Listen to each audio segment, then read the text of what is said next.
copies of this? Excuse me? You got more than one copy of this? We should have a whole bunch of copies, so.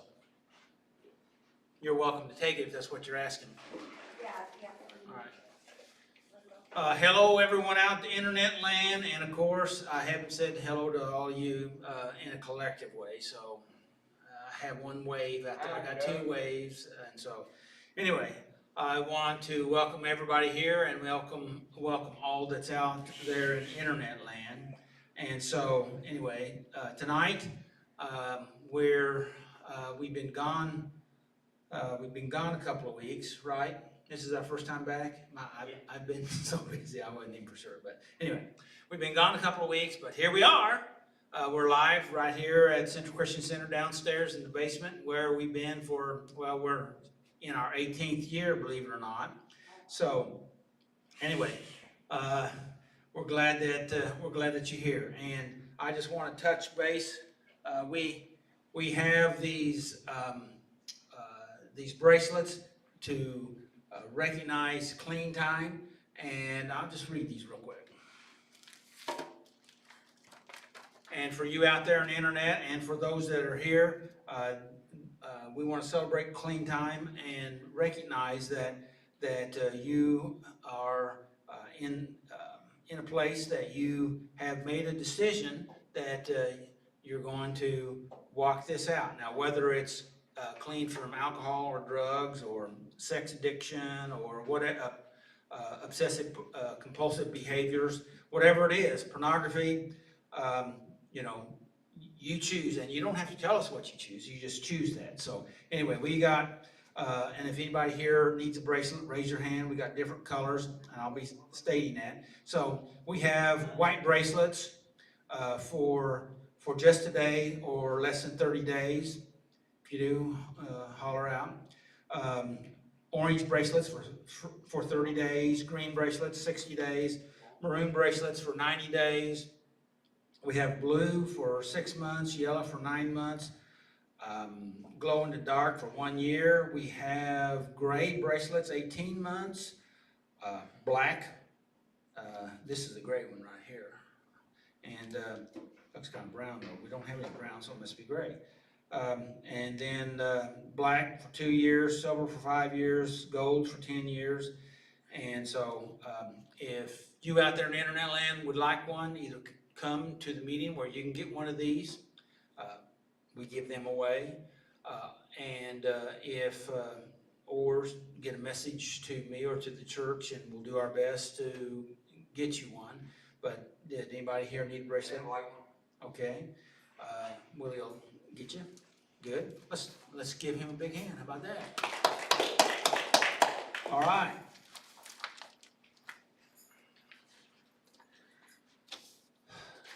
Tonight we're going to be doing, this is the first month, so in the first month we do step 1. So first month, step 1, that's what we're going to be doing. Step 1 is this. It says, we admit that we were powerless over our problems, that our lives had become unmanageable. Now this powerlessness is, or powerless, people get pretty nervous about that term, thinking that you are totally out of power. But it's evident that if you're having an issue that's overtaking your life, running your life, then that means you don't have any power in that area. Does that make sense? Yep. All right. And so that means that your life has become unmanageable in that specific area or areas, because oftentimes we have, would it be all right to say, multiple stuff. And sometimes we don't even know about some of the stuff until we clean up other stuff. True that. Well, thank you for that. And so that doesn't mean that you have no power in your life, because you had some power, or you wouldn't be deciding to make a change. You just are. You are in I want to say you're in a battle to turn things around in your life that you maybe hadn't been able to handle, or that stuff or behaviors or attitudes are handling you, and for various different reasons, and that's the reason why we're addressing step one tonight. So that's what we're going to be doing. Willie's going to be doing the step, and this is no-win situation. Anybody here ever been in a no-win situation? You Yep. didn't see any way out? Yep. I've been in some. I do not like them whatsoever. He's a feeling of helplessness. Oh, boy, I mean, it's kind of like damned if you do and damned if you don't, so you're in a situation, it's what in psychology they call a double bind situation. And if that's the situation, that is really when we need God to help us. Would you agree with that? Because I've been in those situations and I didn't know any way through it, and nobody could tell me any way through it. And then that's when I finally, after doing all I could do, I thought, well, maybe I better ask God about it. And when I got calmed down enough to be able to hear, I got some direction. And to be quite honest with you, I didn't think that his direction that I got would work. But I found out I was wrong and he was right. So anyway, that's a whole different story. So that's what we're going to be talking about tonight. So how about some thoughts, questions, and quotes? All right. Let's see. Shall we do that one? Since we're talking about no-win situations, I thought that this quote kind of tied into that, and the quote is from Marcus Aurelius. Of course, he was a leader, a warrior, and a king, Stoic, and he said this statement here. He says, seems like the light is different now. I don't know. Is it?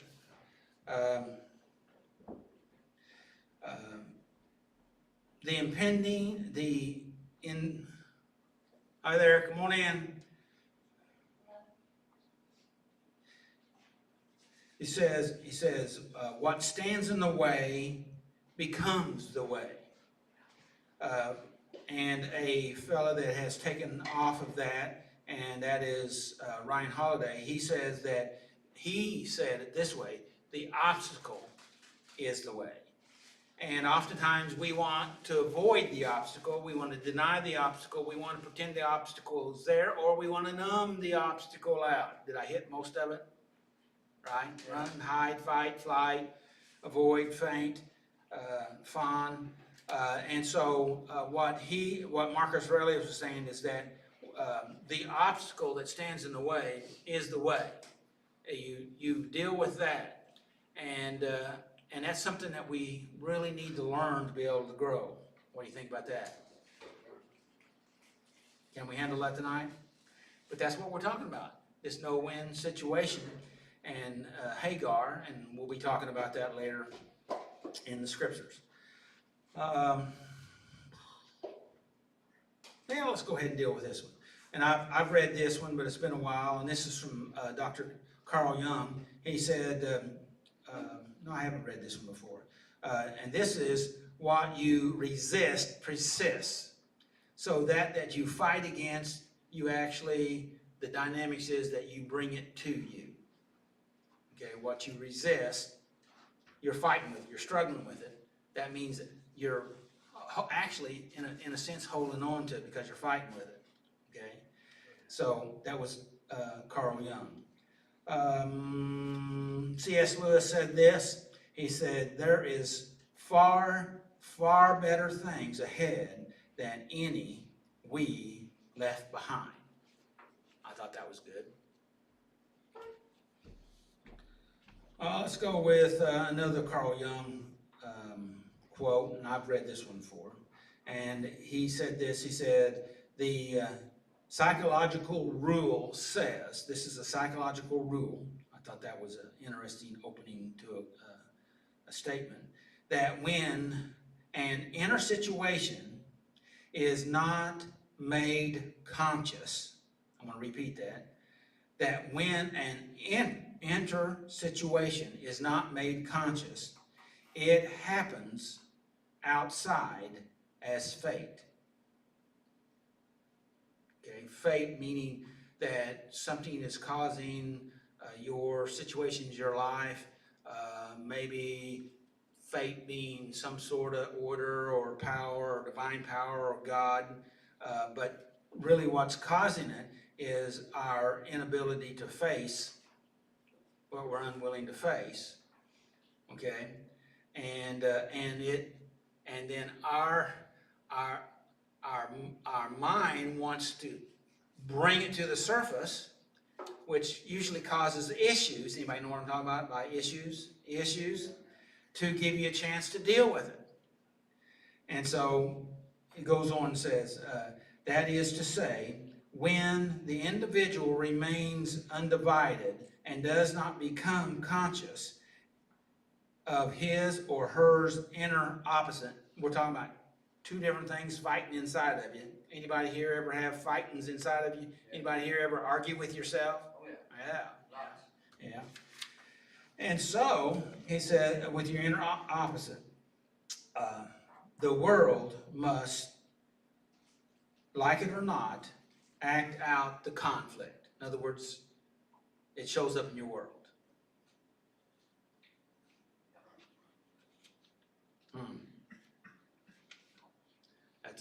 That's a mouthful there. Isn't it? Another quote, and I don't know who said this, but I wrote it down because I liked it, and that was that the antidote to fear is a plan.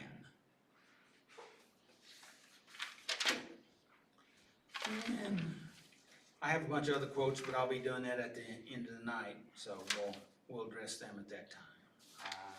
I'm thinking, yeah, that's what we're going to do. So, step one tonight, and we're going to start off with the 12 steps reading, and Heather's going to come up and read the 12 steps for us. So, thank you, Heather. Hi, Heather.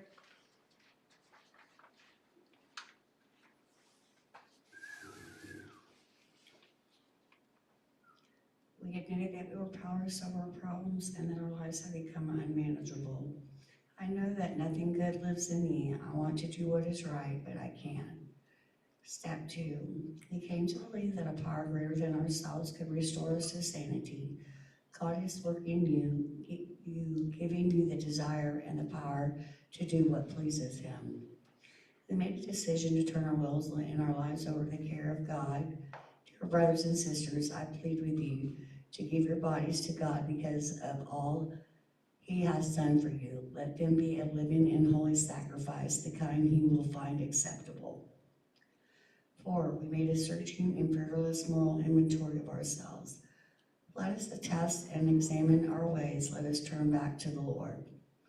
5. We admitted to God, to ourselves, and to another human being the exact nature of our wrongs. Confess your sins to each other and pray for each other so that you may be healed. Step 6. We were entirely ready to have God remove these defects of character. Humble yourselves before the Lord, and He will lift you up in honor. Step 7. We humbly ask God to remove our shortcomings. If we confess our sins to Him, He is faithful and just to forgive us our sins and to cleanse us from all wickedness. 8. We made a list of all the persons we had harmed and became willing to make amends to them all. Do to others as you would like them to do to you. Step 9. We made direct amends to such people wherever possible, except when to do so would injure them or others. If you are presenting a sacrifice at the altar and someone has something against you, leave your sacrifice there at the altar